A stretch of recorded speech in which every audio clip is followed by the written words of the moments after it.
December 20th, 1968, two high school students named Betty Lou Jensen and David Faraday are making out in a car on a dark road nicknamed Lover's Lane. Suddenly, a man appears out of nowhere and orders the love-struck teens to get out of the vehicle. Faraday gets out first, at which point he's shot and killed. Jensen makes a run for it and is shot 5 times in the back. This was the work of the Zodiac, perhaps America's most mysterious killer, a maniac still in the crosshairs of law enforcement today, and a man that just spoke again after half a decade of silence. Around 6 months after that murder, 3 newspapers received a letter each from a person who claimed he was the killer. In the letters, the person included a cryptogram that, after being cracked, seemed to reference a book about hunting. But not about animal hunting, it was about hunting humans for sport. His victims, he wrote, would become his slave in the afterlife. "This is the Zodiac speaking" would become 5 words that etched themselves into the minds of millions of Americans after more brutal murders and bewildering letters. The killer was playing with the cops. He was needling them, trolling them,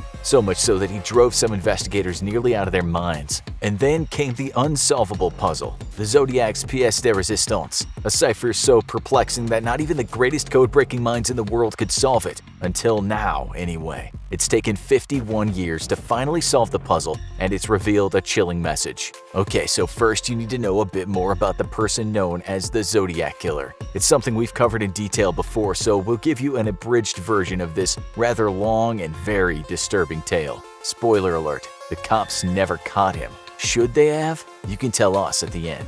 It's possible he started this journey as a ruthless killer with those 2 young lovers, but it's also possible the Zodiac had actually killed before. We may never know for sure, but in a letter he once claimed to have killed as many as 37 people. The police, though, have only ever definitively linked him to the killing of 5 people. In all likelihood, the Zodiac's body count was way higher, and he might have carried on killing for decades. His last letter came in 1974, and then, like a ghost, he just disappeared. That letter contained a postmark saying, "If I don't see this note in your paper, I'll do something nasty, which you know I'm capable of." He then wrote me 37 SFPD 0. Such letters infuriated the police, especially when he wrote things such as, "I like killing people because it's so much fun." For the cops, it was only a matter of time before they caught the maniac, but they were wrong. Very wrong. It's certain the Zodiac murdered 22-year-old Darlene Elizabeth Farron and almost killed 19-year-old Mike Renault Mageau as they sat in their car in a secluded section of Blue Rock Springs Park in Vallejo, California.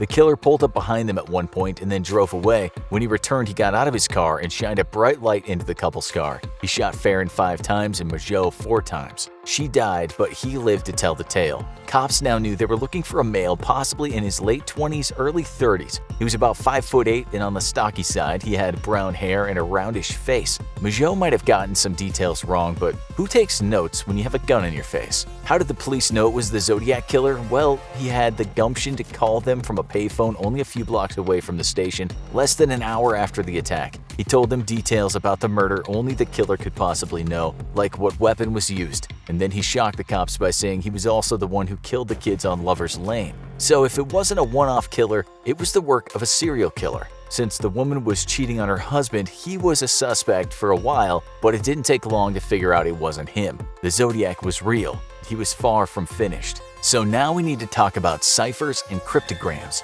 A cryptogram is like a puzzle that contains encrypted symbols. Might look like gibberish, but it has a hidden meaning. To figure out that meaning, you need a kind of key to decode it called a cipher. Anyone can create one with a little bit of research, and if you're the clever sort, you can even create a cryptogram that's next to impossible to decipher. Seeing as it took 51 years to crack one of the Zodiac's puzzles, well, you say criticize him all you want for his brutality, but you can't underestimate the man's brain power. His first cryptogram was the 408, which is called that because that's how many total symbols are in it. It was published by the San Francisco Chronicle and 2 other newspapers that were each sent different parts of the puzzle, and the public was asked to solve it. A couple of teachers in California named Donald Jean and Betty June Harden did just that, and it only took them 20 hours. Strange, since the so-called experts had failed where they succeeded. There's actually a conspiracy theory that the 2 were the Zodiac, but that's a story for another day. So in all, this cryptogram contained 54 different cipher symbols and 25 letters that are in the English alphabet.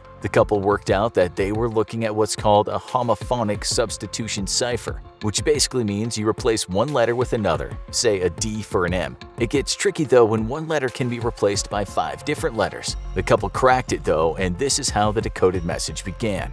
I like killing people because it's so much fun. It's more fun than killing wild game in the forest because man is the most dangerous animal of all. To kill something gives me the most thrilling experience. It's even better than getting your rocks off with a girl. He then goes on about slaves in the afterlife and paradise, so despite being very clever, the Zodiac may also be suffering from mental illnesses, and he wasn't finished killing. Just over a month later, he struck again. This time he picked on two Pacific Union College students named Brian Hartnell and Cecilia Shepard. They were enjoying a picnic at a bucolic spot next to Lake Berryessa in California's beautiful Napa Valley. The pair might have received the shock of their lives when they saw a man that looked like a vision from hell walking toward their very secluded spot. It was a man about 5'11", average weight, wearing what looked like an executioner's hood. They couldn't see his eyes though, due to the fact that he was wearing sunglasses over the mask's eye holes. If that wasn't frightening enough, he was also wearing what looked like a child's bib. On that bib was his now famous crossed circle symbol. The couple were absolutely petrified but didn't move since the maniac approaching them was clasping a handgun. He told them not to worry and told them a story about being a convict on the run. He subsequently told the young man to tie up his girlfriend with plastic clothesline that the supposed convict just happened to have handy. The Zodiac then tied up the man himself. What happened next is usually what only happens in horror movies featuring college students that drive out to the woods or a lake, even though they're warned not to do so by a peculiar-looking gas station owner. The Zodiac started going crazy, stabbing them both in the back. He stabbed the man 6 times and the woman 10 times. Leaving them for dead, the Zodiac walked about 500 yards to where the couple's car was parked, and there he drew his symbol on the door and wrote Vallejo 12/20/68, 7/4/69, September 27/69, 6:30 by knife. That evening, the Zodiac got the Napa Police Department on the phone and told them that he really was behind the double murder at the lake. The cops later discovered he'd made that call from a Napa car wash that was just around the corner from their department. The cops got a lead from this though because they managed to get some prints from the phone. Not only that, the kids he stabbed weren't dead. They were discovered inches from death, having lost a ton of blood. The girl told the cops what she'd seen, but not long after she fell into a coma and died in the hospital 2 days later. The man survived though and told the cops everything he knew. The police also had other clues, such as tire tracks most likely from the killer's car and his size 10.5 wing walker boot prints. Now cops knew they were looking for a true American psycho. Soon after, the Zodiac struck again, this time murdering a taxi driver named Paul Stein with a bullet to the back of the head. 3 days later, the San Francisco Chronicle received a letter from the Zodiac containing a piece of Stein's shirt. There was no doubt that it was the real deal. The Zodiac said in the letter that the cops could have caught him if they had been doing their job correctly. He also wrote, "School children make nice targets. I think I shall wipe out a school bus some morning. Just shoot the front tire and then pick off the kiddies as they come bouncing out." Just over a week later, someone claiming to be the Zodiac called the Oakland Police Department. The person demanded that either one of the two big shot lawyers, F. Lee Bailey or Melvin Belly, go to a popular local talk show hosted by a man named Jim Dunbar. Belly did just that and appealed for the killer to call in. A man who said he was the Zodiac did call. He said, "I need help. I'm sick. I don't want to go to the gas chamber." And he even said he'd meet with Belly, but in the end he didn't turn up. As you'll soon find out, there was likely more to that call than first meets the eye. This finally brings us to that unbreakable puzzle. Not long after that no-show with the lawyer, the Chronicle received a new communication from the Zodiac. This time, it was a cryptogram containing 340 characters, which came to be known as Cypher 340, and it proved to be too difficult for the best minds in the world to decipher at the time. People tried for decades from the USA and across the world, but what the Zodiac killer had created was something special, something so annoyingly difficult that after years of trying and failing, the puzzle was forgotten by most code crackers. Maybe it was meaningless, they thought, an assumption that put their frustrated minds at ease. But then in 2006, a global team of crack code breakers took a look at the impossible puzzle again. They knew it meant something, but finding the key was no easy task. It would end up taking them 14 years to finally decipher the code. That's dedication. The team included an American software developer named David Aranchak, a computer programmer from Belgium named Jarl van Eyck, and an Australian mathematician named Sam Blake. Their hard work finally brought the words of the Zodiac to the public. Eyck had actually developed software to break the codes, and he had created it specifically to crack the one made by the Zodiac. Blake's role in figuring out the cipher was to manipulate the symbols and see how they could be transposed, and Aranchak did the rest. The team said at times they'd get somewhere with the puzzle and they'd find a word, but then they discovered that what they discovered was a false positive, what they called a phantom. Then one day Aranchak announced, "This is a big one. We have a solution for the 340 and it's real." It hadn't been easy. The team had looked at hundreds of thousands of different manipulations of the text. Then on a Thursday morning at the beginning of December 2020, a variation of the text showed up in the program. Aranchak said at first sight it looked like gibberish, but it also contained the words gas chamber and the even more Zodiac-esque phrase, "Hope you're trying to catch me." That was a signature Zodiac taunt. If those phrases were actually part of the correct solution to the puzzle, what the team would have to do is apply a cipher that had been used for those words to the rest of the symbols in the cryptogram. It was complicated. They realized they had to look at the puzzle and read it in a diagonal fashion, so they took the symbol in the top left-hand corner and wrote it down. So if it was an H, they'd write H. Then they'd move down one and over to the right 2 spaces, then they'd write down that symbol, which here is a plus sign. Then they went through the entire puzzle doing this until they'd written down every symbol. What they ended up with was a completely different looking puzzle. It still looked like nonsense, of course, but now they had something new that they could put into the code-breaking software.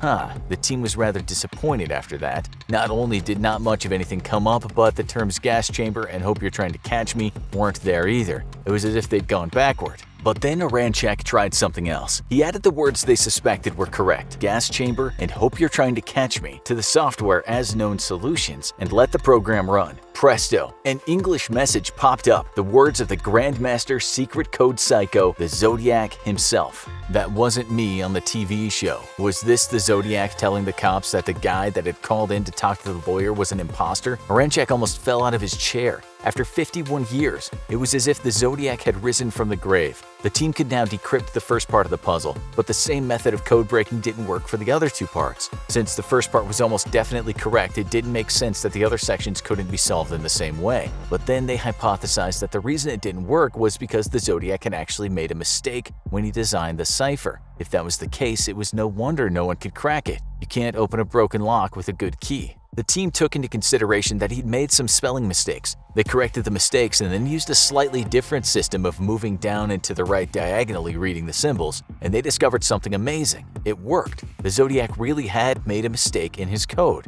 And here it is, the fully decrypted words of the Zodiac himself from a code that remained unbroken for over 50 years. He wrote, "I hope you're having lots of fun in trying to catch me." That wasn't me on the TV show, which brings up a point about me. I'm not afraid of the gas chamber because it will send me to paradise all the sooner, because I now have enough slaves to work for me, where everyone else has nothing when they reach paradise. So they're afraid of death. I'm not afraid, because I know that my new life will be an easy one in paradise death. It was true. The man who called and spoke to Melvin Belly really was an imposter. The Zodiac had always been somewhat narcissistic in his writing. He'd always bragged about being one step ahead of the cops. He never seemed scared or repentant, like how the caller sounded. The Zodiac, perhaps suffering from a mental illness, actually believed his victims could be waiting on him hand and foot in the afterlife. It appears he didn't believe the heaven-hell dichotomy for good guys and bad guys. The team didn't waste any time in contacting the FBI to alert them that they'd cracked the puzzle. The FBI subsequently issued a statement saying it was true, and while it's exciting and a huge accomplishment to finally have cracked the code, it didn't actually get us any closer to understanding the true identity of America's most confounding serial killer. The message doesn't really help the investigation at all, which the FBI says is still ongoing. "We continue to seek justice for the victims of these brutal crimes," wrote the agency. But that's not the end of the Zodiac story when it comes to codes. There are 2 more ciphers that were sent by the Zodiac that haven't yet been solved. They are both very short, and some people believe one of them could even be his name. Being short doesn't make a cipher easier though, far from it. Because it's short, there are fewer clues for a key. The 340 cipher team has tried to crack those remaining puzzles, but suspects that because it's so short, unless new information is discovered, it's likely a hopeless task. And so while the code is cracked, the identity of the Zodiac killer remains a mystery. People will continue trying though, and who knows, maybe one day someone will finally solve the last of the masked maniac's mysteries and will finally learn the truth of just who the Zodiac killer is. Now you need to watch Why the Zodiac Killer Was Never Found. Or for more true crime, check out Did OJ Commit Those Murders?